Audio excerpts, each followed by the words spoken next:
Okay, today's lesson is still solving equations, but today we're going to deal with equations that have fractions in them. So the first thing I want to do is I want to just show you with the calculator again how you can utilize fraction button on there and that sort of thing. Right here, first, this is really not a fraction. You can think of it as fraction, but really this is division. So the opposite of division is multiplication. So you multiply both sides by 2. Those two cancel, and you get t equals 20. Again, pay attention to the format for your answers. Okay, this one is a fraction. So again, it's multiplication. So how do you get rid of it? You divide.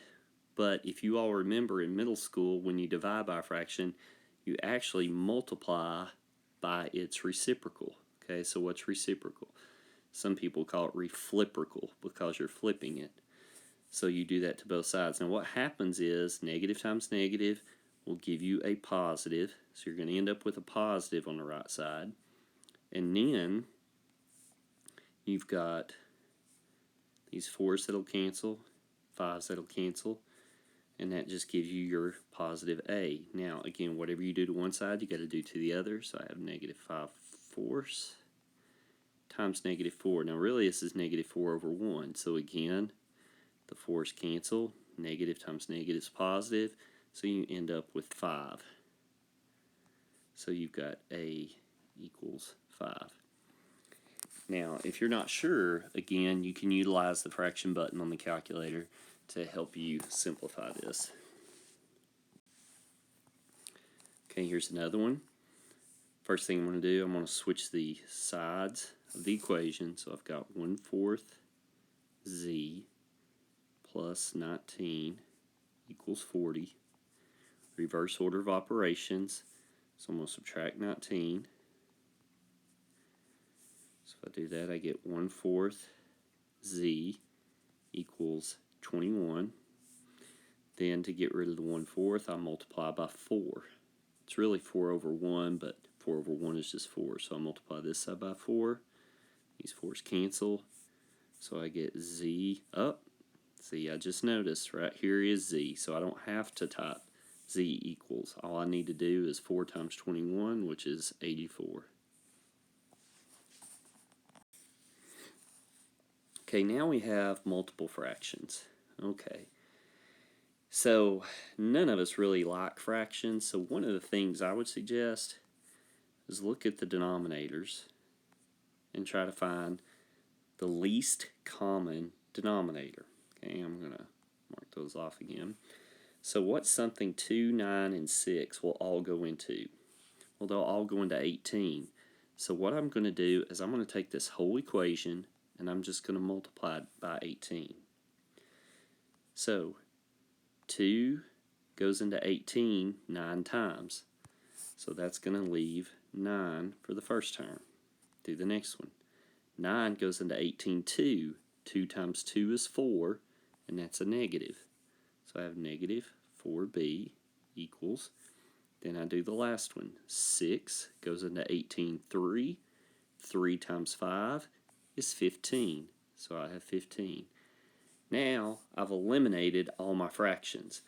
Really what I'm doing here is I'm mainly just doing distributive property. Now again, if you have issues with multiplying fractions, just use your calculator, the fraction button, multiply those so you can get rid of them. But now it makes the equation much more simple in terms of solving. This is a positive 9 to get rid of it. I do negative. Again, you can rewrite the order if you need to help clean it up. So that's negative 4b equals 15 minus 9 is 6. Now I divide by negative 4. So b equals, so there's my b already. Now again, what's it say? As a proper or improper fraction. Very important terminology. This is an improper fraction. The numerator is bigger than the denominator. Numerator is bigger than the denominator, but in simplest form. So again, you can use your calculator in order to simplify this with the fractions, but you end up with negative 3 over 2.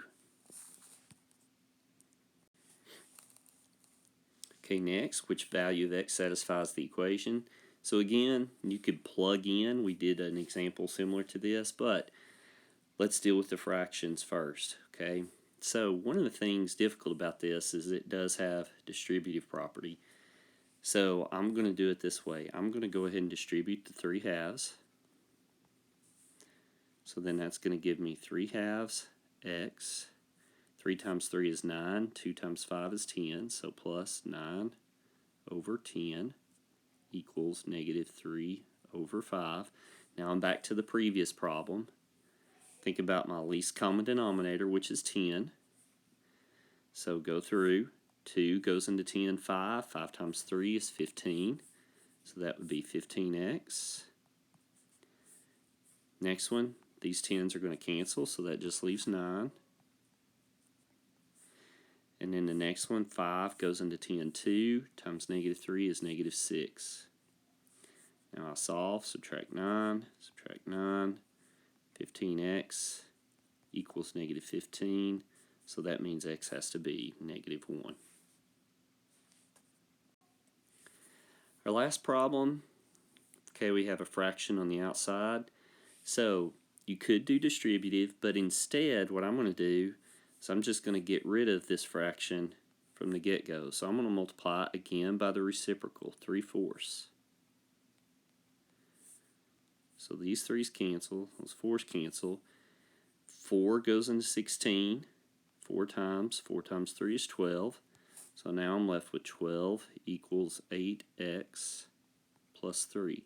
Now I don't have the fractions again, so it makes things a lot simpler. Sorry, minus 3, that would be 9 equals 8x. Divide by 8, and then again it says in simplest form, so x equals 9 over 8. So again, you may need to watch that video to review how to use the calculator as well.